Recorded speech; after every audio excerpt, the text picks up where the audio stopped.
Black Sheep is definitely an important venue because on George Street in particular, there's nowhere else where people often sit down and listen quietly to music, and you get that a lot at the Black Sheep. It's a listening venue often when you get a band that, you know, draws in that crowd. There's a community in the Black Sheep. The audience, you know, there's lots of people who've said that they met each other at the Black Sheep and they're good friends now, and there's definitely a community.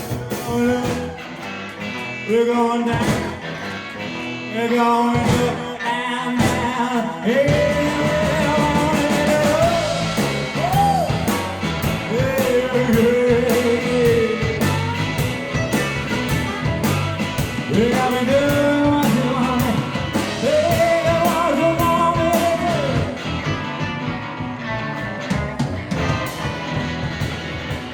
I met my future bandmates, Jill Porter, Mark Neary, Mark Bragg, Crystal Drew.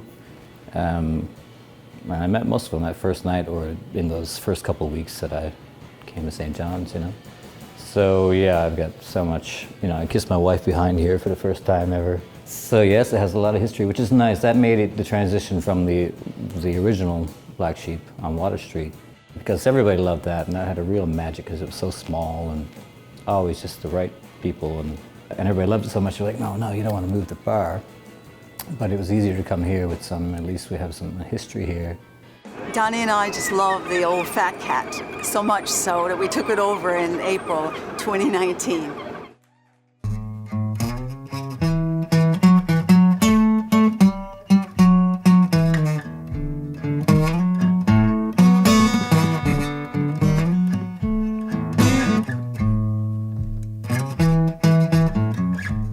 This used to be a garage, and there's hanging off the ceiling there, and we can see it there, there's an old wooden tackle where they used to, and it's still there, they kept it there, where they used to take the engines out of cars. And then it became the Fat Cat, and they brought in all these blues guys. Pardon me, what even have I done? Honey Boy Edwards, he played with Robert Johnson. You know, I mean, you can't get any better than that, really. Pinetop Perkins, Morgan Davis was there many times, you know. So, I mean, there was a lot of people coming in. And you had to, because you didn't have you didn't have enough people locally to fill the calendar. I worked at the Fat Cat years ago. The owner offered me a job, and I just took it as a lark on a Wednesday night, and next thing I was working at the bar when Dennis Parker was playing on Wednesdays. All I want is to travel. All I need is a ticket there. My journey's on. I've gotta get there. Out in this world again. Those Wednesday nights were really special because Mike Voigt owned the club then, and Mike was, he worked at the university, he was a prof at the university, and also he had his own fishing business. So he used to provide there was a baby grand in the Fat Cat in those days, and he put on a big feed of smoked salmon every Wednesday, which was fantastic. I've been choking with the heat, freezing with the cold. I've got a sweet addiction, satisfy my soul. Blues was, I guess, was never a thing. When I came here in 71, it was unheard of, you know, so I started playing it and people, you know, kind of took it up, and of course that's when Clapton was getting big and stuff like that, so I mean you had that. Now it's a whole different thing.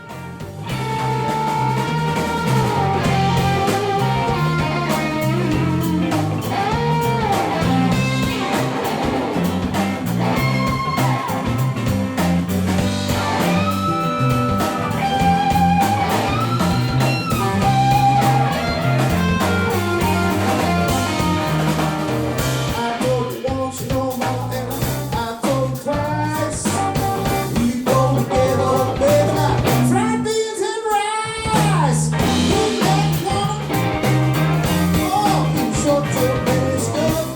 this room was this is my institution. This is where I learned music. I was very, very lucky because the music scene here was just so nurturing. It's not always the case that who's who was always here, but it was a very cool community, a very nice vibe, man, and everybody parked their egos. In my teens, I played like 6, 7, 8 hours a day, 5 days a week. I was very abnormal when it came to playing guitar.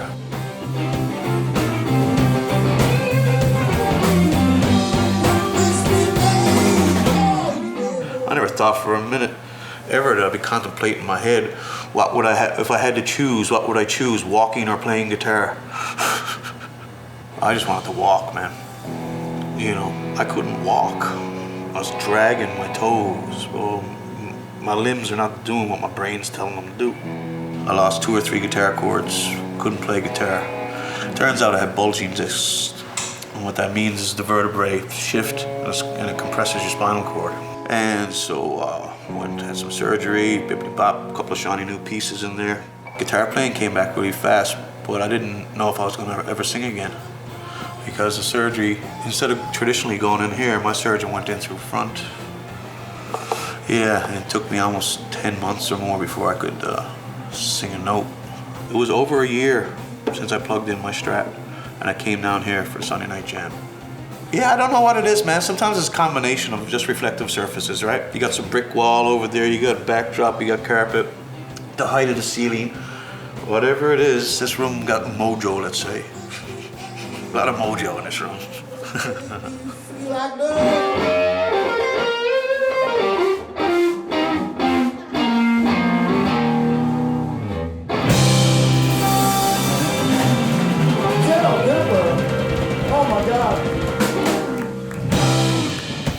You have the open mic nights, like people are getting on stage who would never have done that, but they feel safe there.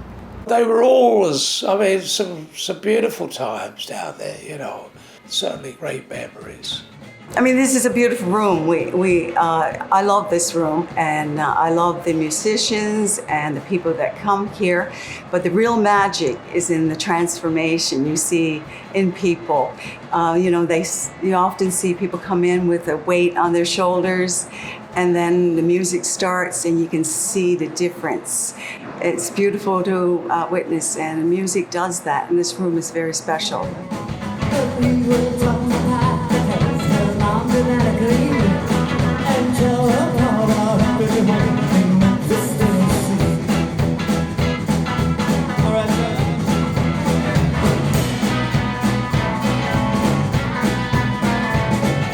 we used to play over here in a corner with the rain dripping down on us, getting electrocuted.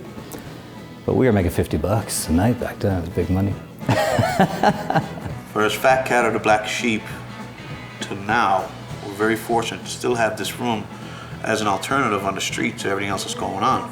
I'm not talking good or bad or better or best or nothing. I'm just talking about stylistically. This is an alternative where singer-songwriters can come and play.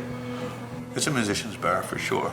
It has been, and it continues to be, and it will be, I think, going forward, you know, one of the best locations and the best venues for live music in St. John.